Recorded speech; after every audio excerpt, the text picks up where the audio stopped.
द्वितीय वर्ष संस्कृत के द्वितीय प्रश्न पत्र में हम भगवद गीता पढ़ रहे हैं। देखिए, द्वितीय अध्याय का 9वां श्लोक।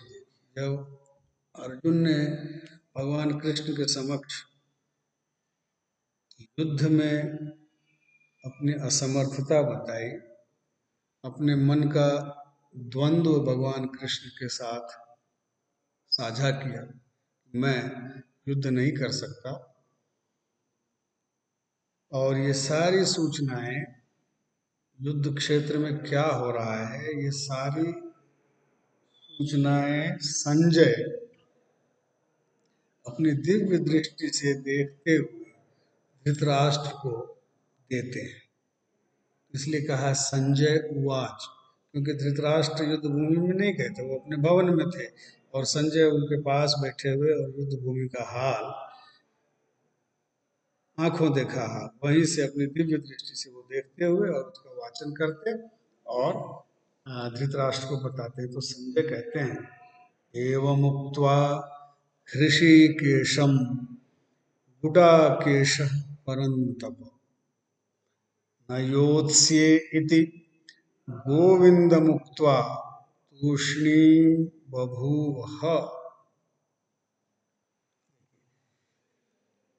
एवं उक्त्वा हृषीकेशं, हृषीकेशं द्वितीया का एक वचन है, ऋषिकेश।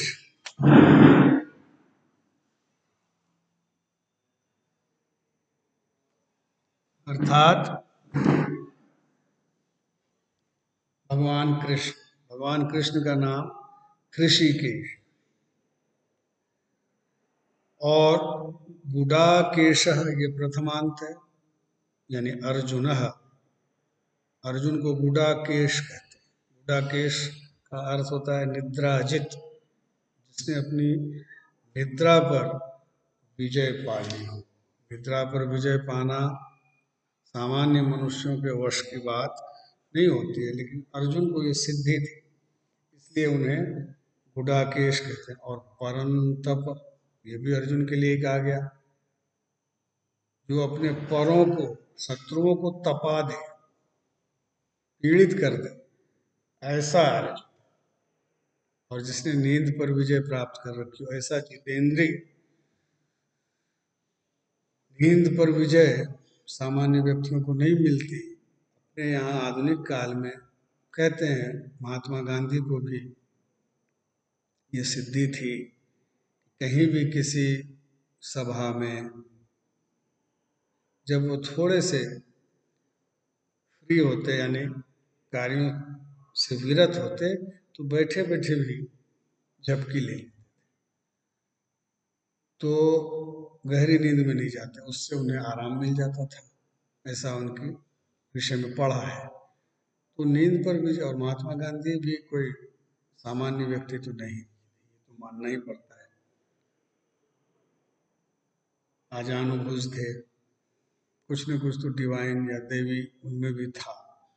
तो गुडाकेश का अर्थ यही होता है, जिन्होंने अपनी निद्रा को जीत लिया है।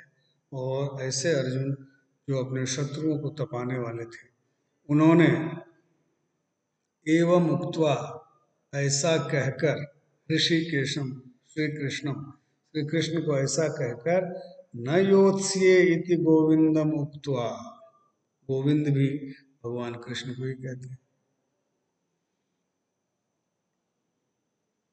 भगवान कृष्ण को न योत्स्ये,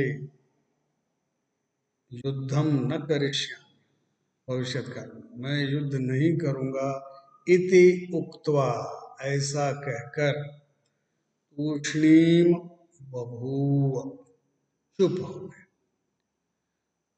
अर्जुन ने निर्णयात्मक स्वर में भगवान कृष्ण को कहा, मैं युद्ध नहीं करूंगा। ये कहकर के तूष्णीम बभूव, निशब्द हो गए, कुछ नहीं बोले। उसके बाद अगला श्लोक देखिए, तमुवाच हृषीकेशः प्रहसन्निव भारत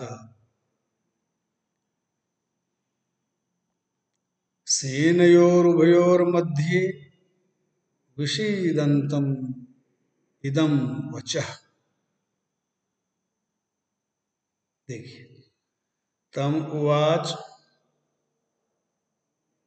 ऋषिकेशः प्रहसन्निव भारत। भारत संबोधन है, हे भारत, हे भरत के वंशज भारत। ये धृतराष्ट्र के लिए, संजय धृतराष्ट्र को कह रहे हैं, हे भारत, हे धृतराष्ट्र, हे महाराज धृतराष्ट्र।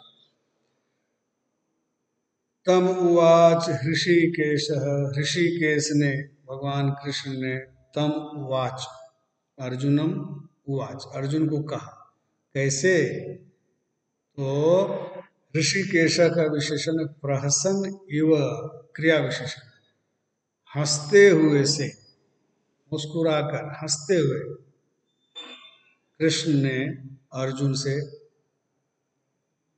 कहा। तम उवाच, और देखिए, सेनयोर उभयोर मध्ये, उभयोः सेनयोः मध्ये, षष्ठी द्विवचन, दोनों सेनाओं के बीच में, उभयोः सेनयोः मध्ये, दोनों सेनाओं के बीच में, विषीदंतम, विषीदंतम विषाद करते हुए, कष्ट पाते हुए, शिथिल होते हुए अर्जुन को इदम वचः, यह वाणी, यह वचन, यह बात कही। दोनों सेनाओं के मध्य अर्जुन का रथ, भगवान कृष्ण सारथी थे, दोनों सेनाओं के मध्य लाया गया और वहीं अर्जुन ने अपना गांडीव भूमि पर रख दिया और कहा, घोषणा कर दी, न योत्स्य अहम युद्धम न करिष्ये। और कारण पीछे उन्होंने दे ही दी, मैं किनको मारूं, मेरे सामने तो रुद्रोण खड़े हैं, मेरे सामने तो भीष्म पितामह खड़े हैं, मैं इनको मार करके, और ऐसे रुधिर प्रदिग्ध, पीछे के श्लोक में आया, रक्त रंजित ऐसे राज्य को लेकर के मैं क्या करूंगा प्रभु, मैं युद्ध नहीं कर सकता।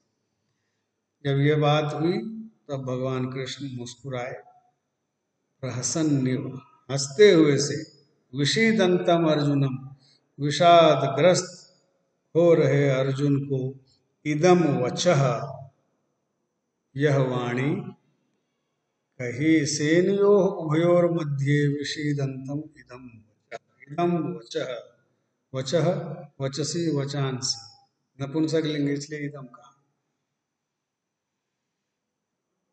कि भगवान कृष्ण हंसते हुए से क्यों बोले।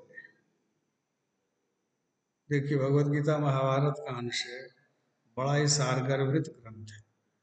भगवान कृष्ण को हंसी इसलिए आई, वो अर्जुन के अज्ञान पर हंसे। जैसे अर्जुन ने अपनी बुद्धि प्रदर्शित की उनके सामने, जस्टिफिकेशन दिया, औचित्य प्रदर्शित किया युद्ध न करने का, तो भगवान कृष्ण को हंसी आई, ये अज्ञानी है इसलिए ऐसी बातें कर रहा है। और उन्होंने फिर अर्जुन को हंसते हुए उन दोनों सेनाओं के बीच खड़े हुए और कहना प्रारंभ किया। अब भगवान कृष्ण अर्जुन को गंभीर उपदेश देने जा रहे हैं, जो हमारे आपके लिए उपयोगी है, परीक्षा की दृष्टि से भी और ज्ञान की दृष्टि से भी। आत्म तत्व का विवेचन। उनको हंसी क्यों आई कि अर्जुन को कुछ नहीं पता, ये मूढ़ है, अब इसे दिव्य ज्ञान देना ही पड़ेगा, यह सोचते हुए भगवान कृष्ण अर्जुन के सम्मुख प्रहसन्निव, हंसते हुए से, इदम वचः, यह वाणी बोलने लगे, कहने लगे। अब वो अर्जुन को समझाएंगे कि युद्ध क्यों आवश्यक है और तुम्हें युद्ध क्यों करना चाहिए। यहाँ तक कोई दिक्कत है? आपको ये लिंक भी भेजा जाता है, अगर कोई श्लोक आपकी समझ में नहीं आता, कोई शब्द समझ में नहीं आता, तो आप हमें भेज सकते हैं, अपने व्हाट्सएप के माध्यम से भेज सकते हैं, जो भी साधन है आपके पास उनके माध्यम से आप हमें भेज सकते हैं।